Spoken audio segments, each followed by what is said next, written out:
Hi, I'm Linton from Sewing Machines Plus in Adelaide, South Australia.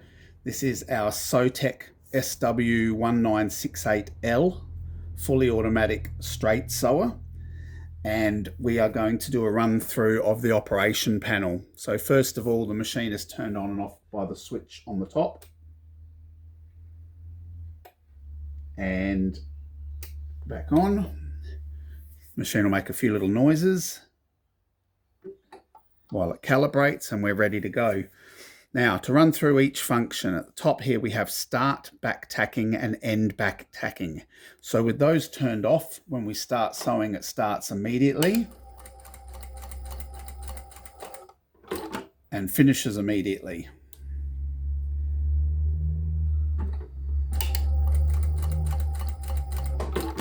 Therefore, if we want to do a tie-off stitch, we will do it manually with our reverse button here just above the work. So start sewing, couple of reverse, finish sewing, couple of reverse, heel back, and it trims.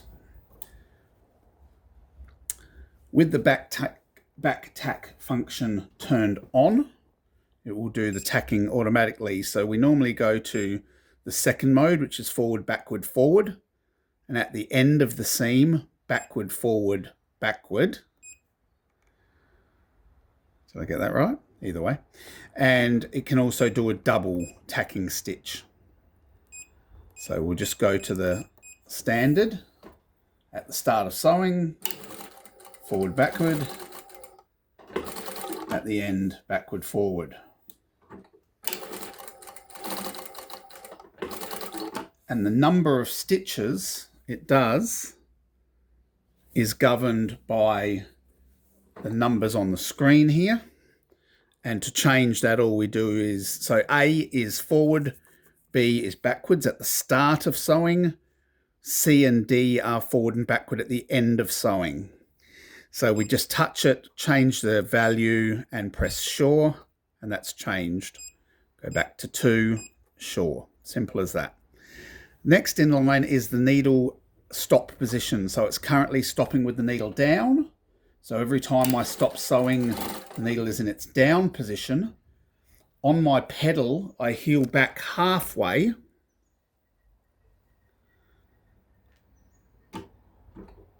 Just a little bit of pressure here on the pedal. So we call that heel back. So heel back halfway lifts the foot. So you could turn a corner on the needle there.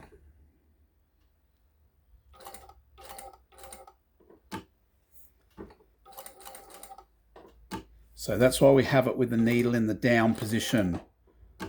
So we can just halfway back on the heel, lift the foot but leave the needle in the work. It's also good for doing large bulky work, because if you have to shuffle the work, you don't lose your position. The needle's holding it tight where it's meant to be. If we turn that off or change it, it can stop in the needle up position. So some customers, especially if they're used to domestic machines, are used to having it stopping up. I always have that in the down position. Now, tight seams, to demonstrate that, I'll turn off the tacking. And tight seam is basically a lock stitch. So at the start of sewing and at the end of sewing, it does 5 or 6 stitches in the spot. That can be changed, the number of stitches. But it does a tie-off stitch. So it does a little tight lot of stitches just where it starts and finishes, to tie in and tie off the work without doing an actual proper reverse and forward seam. Turn that back off. Next is thread trimming. That's obvious if that's turned off. When we heel back, take our work out, we've got our threads. So we then need to trim them off with a bit of length and hold them back when we start sewing. So if we're using manual trimming, if we're not using the automatic trimmer, it's important to hold those threads back when you start sewing, just like with any machine. Okay, even if you loosen the threads like that, you need to hold them back when you start again to make sure they're in place and don't get tangled. We'll turn the trimming back on. and next time it will do the trim. Next is back tacking patterns. So where before we did a forward, backward, forward, that will change the pattern to, for example, a forward half, back forward. Not many of my customers use this function, but you can play with it if you want a different, other than forwards, backward, forward seam when you've got the start and the end tacking turned on. The next button is mode selection. It's currently on the little arrow with a line. That just means free sewing, just straight stitch basically, which is what we're doing. Entirely up to you to when you stop sewing and when you trim the thread. If we go to the next function, it gives us this feature here at the end, which is number of stitches. So what that will do is 25 stitches and stop and trim on its own, or stop and do the back tack. This is used for production where they're doing, so it's stopping on its own. I'm not doing that. And it's going to repeat the exact seam every single time. We've got this set on a high length. I'm just going to set that because it's just gathering the fabric a bit. So we'll just drop that to a 4mm. Save. And all better. And so what you would do if you were doing a lot of production work and you're doing the same seam over and over again is get it right, get the measurements right and the number of stitches, and then it will repeat that every single time. The next function in the mode setting is basically a tacking pattern. It will stop at a certain number of stitches. In this case we had it set for 4, and then wait for you to turn the work and go to the next function. It's just a pattern sewing function. Not many customers use it. And likewise with this fourth option, again, it's a number of stitches before it stops. And you can make it, for example, stop 6 times in a row before it does its trim and lifts the foot. And that's for things like doing pockets and continual, again, production work. So we normally have that just set on free sewing. I'm just going to rethread that. For demonstration purposes, we've actually put on a very cheap and nasty thread. The reason why is I have a customer who is sewing corduroy, and it tends to break threads a lot on their existing Brother machines. I have tested this machine with the worst thread I had. Well, not the worst, but a poor quality thread, because in my opinion, if it will work with a poor quality thread, we know it's going to work really nicely with their Resont expensive threads. So all right, so we'll turn it back to free sewing. That's where we normally have this machine. Auto function basically comes on when it's in one of those modes. So free sewing. Down here we have the presser foot lifting.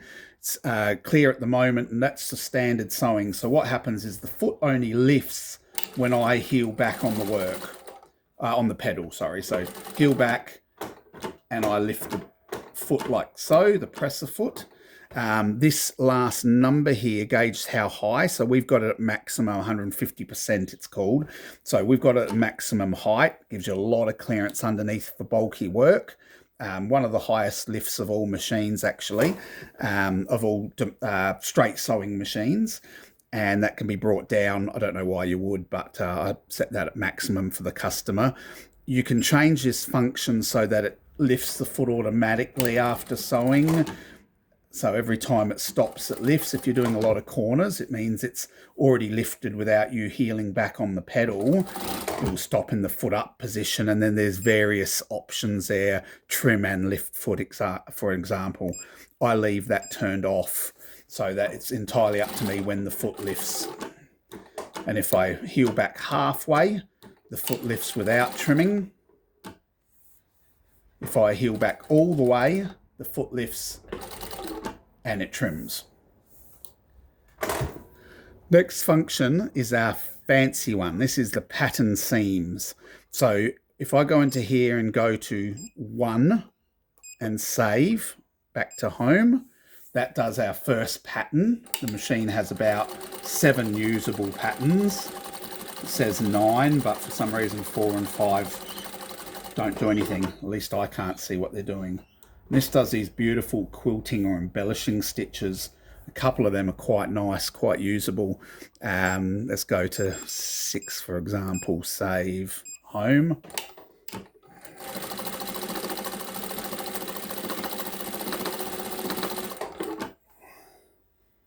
That one's a bit messy. It's just the type of stitch, but they all have a use. 7, oops.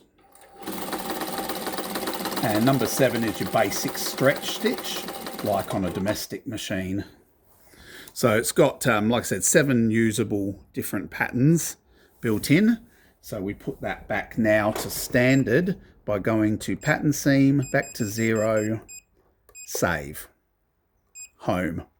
Now, next in line is this. This says 50 items, or 50 times I've stopped the function and trimmed. So if you're doing 100, you've got to do 100 ribbons. This will count for you how many you've done, and when you've finished, you can just put it back to 0, sure, and that's back to 0. So that just counts your products.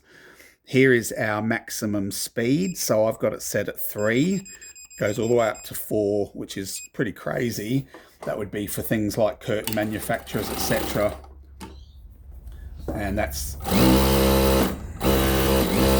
very fast. For this particular customer who's getting this machine, I'm putting that back down to about 3,000 for now. But that's easy to change yourself.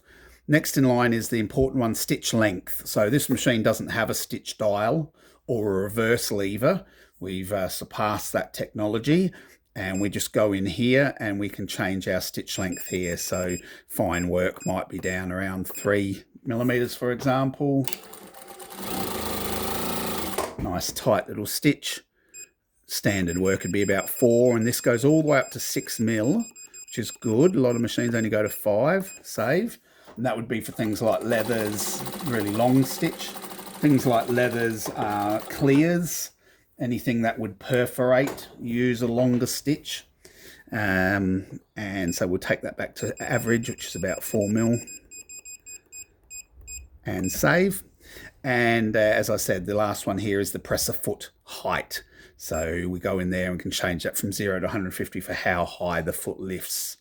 Now, let me also point out that we've got our presser foot lift via the heel back on the pedal, but this also has an electronic knee lifter. So rather than a mechanical lifter, which first of all is hard on the knee, this is for lifting the foot incrementally. So you can use the knee and lift it as high or low as you want. It's a nice little feature actually, because if you want to line up seams and work, what you can do is just, instead of lifting it all the way, and instead of changing the height for every lift, you might just use your knee just to lift it a little bit each time to align your work. So if you want to get nice and close, see what you're doing, you can lift that foot incrementally with the knee lifter. Otherwise, normally you just heel back. So that's the functions. We've got settings in here. Most of them are for me as the user, as the technician, but you can change certain settings in here. I would recommend you speak to me or your local technician before changing any of these settings.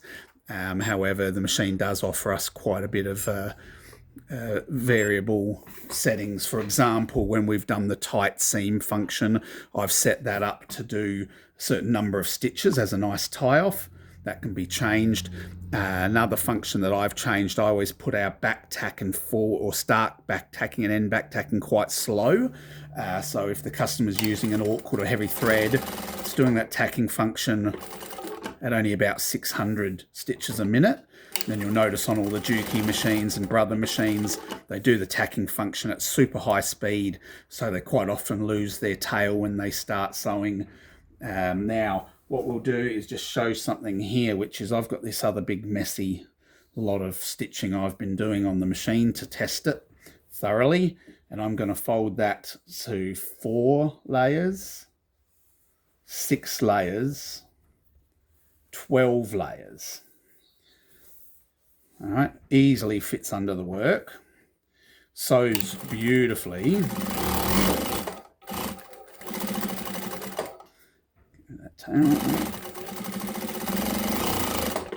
And as a little demonstration, let's go to 36 layers. So we've got a seam there of about 8 millimeters. That's 36 layers of fabric. Can reverse on it. Walks on, walks off. No problems at all. So the machine can handle thick work really well. Reverse.